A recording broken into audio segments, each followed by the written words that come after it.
تاریخ کے ہر واقعے میں اختلاف ہیں، چاہے دنیا کی کہیں کی تاریخ کیوں نہ ہو۔ معصومین کی ولادت کی تاریخیں، معصومین کی شہادت کی تاریخیں، معصومین کی اولادوں کی تعداد، معصومین کے ازواج کی تعداد اور کئی واقعات۔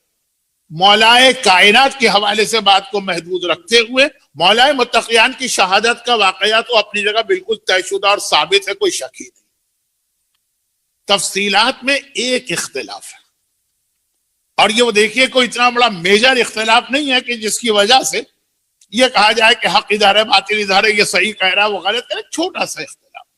اب میں یہ اس لیے بتا رہا ہوں کہ میں نے جو کل مسائل پڑھے، ہو سکتا ہے کہ کہیں آپ ذرا سے اختلاف کے ساتھ مسائل سنیں، کیونکہ دو روایتیں، یہ مولا کی شہادت کی بات ہو رہی ہے اور کل ہی رات مسائل پڑھے گا، اس سے بالکل نئی نئی تازہ تازہ بات۔ اصل واقعے میں کوئی اختلاف نہیں، صرف اتنا سے اختلاف ہے۔ ایک تو وہ روایت کل سنی آپ نے، اور ایک دوسری روایت، اور شاید یہ زیادہ معتبر ہو، وہ یہ کہ مولا کے سر پہ ضربت فجر کی نماز میں نہیں لگی، واجب نماز مولا نہیں پڑھ رہے تھے۔ مولا جب اپنے گھر سے نکلے،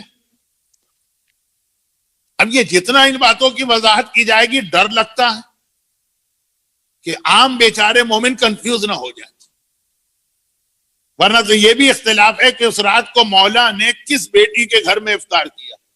ام کلثوم، طے شدہ بات۔ یہ ام کلثوم سے مراد وہ ہیں جو ہمارے ذہن میں آتی ہیں، یا یہ ام کلثوم جناب زینب ہی ہے؟ جناب زینب کی کنیت بھی ام کلثوم ہے۔ لیکن خیر، اب میں اتنا زیادہ بھی آپ کو کنفیوز نہیں کرنا چاہتا، اور میرے پاس وقت بھی نہیں۔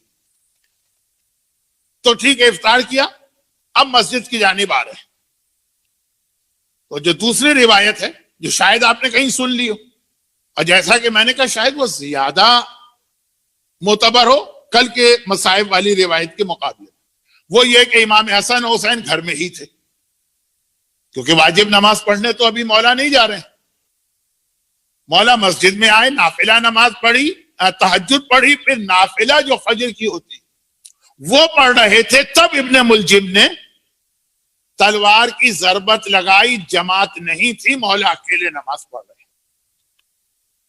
اور جیسے ہی وہ ضربت لگائی اور پھر وہ آثار پیدا ہوئے کہ زلزلہ آئے، آندھی آئی، تب حسنین دوڑے ہوئے مسجد میں، اور مولا علی نے کہا بیٹا حسن، فجر کا وقت آ چکا ہے، پہلے نماز فجر پڑھاؤ پھر مجھے دیکھنا، اور اس کے بعد پھر واقعہ وہی ہے۔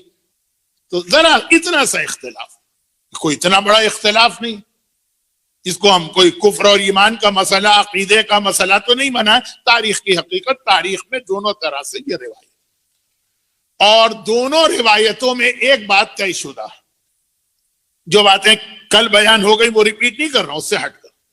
اچھا، اب یہ رمضان کا مہینہ ہی اسلام میں بنیادی طور پہ آئسولیشن کا مہینہ، یہ ایک مہینہ ایسا نکالو جب دنیا سے بالکل کٹو بھی نہیں، لیکن دنیا کے معاملات کو ذرا سا سلو کرو اور اپنے آپ کو زیادہ اللہ سے کنیکٹ کرو۔ چلے، اس رمضان میں پھر ایک اہم ترین عبادت ہوتی ہے، جو فی الحال میلبرن میں تو ممکن نہیں ہے، بلکہ شاید پورے آسٹریلیا میں ممکن نہ ہو، لیکن ہے وہ بھی بہت اہم عبادت، اعتکاف۔ یعنی 3 دن کے لیے اپنے گھر کو، بیوی کو، بچوں کو، کاروبار کو، ہر چیز کو چھوڑ کر اللہ کے گھر مسجد میں جا کر بیٹھ جاؤ، دنیا سے کٹ کے۔ اعتکاف، اس کی بڑی اہمیت بھی ہے، اس کا بہت ثواب بھی ہے، بلکہ برادران اہل سنت کے ہاں تو یہ واجب کفائی، نماز جنازہ کی طرح ہر محلے والے پہ واجب ہے کہ اس محلے میں کم از کم ایک آدمی اعتکاف ضرور کر رہے، ورنہ سب گناہ گار، جیسے نماز جنازہ کا مسئلہ۔ ہمارے یہاں اس کی تاکید بہت ہے، لیکن ایک بنیادی شرط ہے کہ یہ مسجد میں ہوگی، اور مسجد میں مسجد جامع ہو، ایسی مسجد ہو جس میں پبلک کا بہت آنا جانا ہو۔ تو ابھی تو شاید آسٹریلیا میں یا وکٹوریا میں ایسی کوئی مسجد نہیں ہے۔ اعتکاف ہے آئسولیشن، پوری دنیا سے کٹ گیا۔ جس وقت ابن ملجم مولائے متقیان پہ تلوار کی ضربت لگائی، مسجد کوفہ میں اعتکاف ہو رہا تھا، یعنی کئی لوگ اعتکاف کے عالم میں بیٹھے تھے، مرد بھی عورتیں بھی. آج عورتیں اعتکاف کے حالے میں بیٹھی تھی تو پھر وہ مسجد میں چادریں لٹکا کے اپنا الگ سا رہنے کا ایک حجرہ سا بنا لیتی تھی. برادران اہل سنت کے اعتکاف میں تو مرد بھی اسی طرح سے چادریں بنا کے الگ جیسے چھوٹے چھوٹے کمرے ہوتے ہیں. میں بہت لمبی تفصیل میں جا رہا ہوں لیکن اب ختم ہو گئی بات. قطامہ وہ عورت جس نے اپنا مہر یہ قرار دیا کہ اگر مجھ سے شادی کرنا ہے تو میرا مہر ہے علی کا سر. ابن ملجم تو آیا ہی کوفے میں اس نیت سے تھا کہ علی کو شہید کرنا, اور جب اس کی ملاقات قطامہ سے ہوئی اور اس کے دل میں سے شادی کی خواہش پیدا ہو گئی اور اس نے شرط لگائی علی کا سر لاؤ اور میں تم سے شادی کرنے کو تیار ہوں, اور وہ اپنے ارادے میں مضبوط ہو گیا. اور پھر یہ خاتون مسجد کوفہ میں خیمہ لگا کر, لفظ خیمہ یعنی چادریں لٹکا کر, اپنا ایک حجرہ سا بنا کر اعتکاف میں تھی. برادران اہل سنت کے اعتکاف بھی 10 دن کا ہوتا. ہمارے یہاں اعتکاف 3 دن کا ہے, 10 دن کرے تو ٹھیک ہے, 3 دن کا. اور وہ جو کورونا کی وجہ سے کوارنٹائن ہے وہ شاید 14 دن کا. اور برادران اہل سنت کا اعتکاف 10 دن, تو وہ 10 دن سے بیٹھی ہوئی تھی, 9واں دن تھا اس کا. اور ابن ملجم مولا پہ ضربت لگانے سے پہلے اس کے خیمے میں یعنی اس کے کمرے میں گیا. کمرہ مینس جو 2 چادریں لٹکا کے مسجد کوفہ میں وہ بیٹھی. اب باقاعدہ مولا پہ حملہ کرنے کی لاسٹ منٹ کی ڈیٹیل وہاں پہ طے.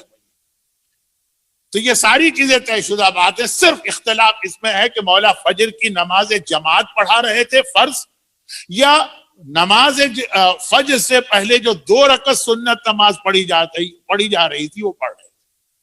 اور اگر وہ پڑھ رہے تھے تو حسنین گھر میں تھے, اگر جماعت پڑھا رہے تھے تو حسنین بابا کے ساتھ تھے. تو یہ اتنے مائنر اختلاف, اس کو تو آپ کو برداشت کرنا پڑے گا. اور ہمارے یہاں ان چیزوں کے اوپر اتنے اختلافات ہو جاتے ہیں کہ جی وہ فلاں مولانا نے تو الگ مسائل پڑھ دیے اور فلاں مولانا نے تو الگ مسائل پڑھ دیے.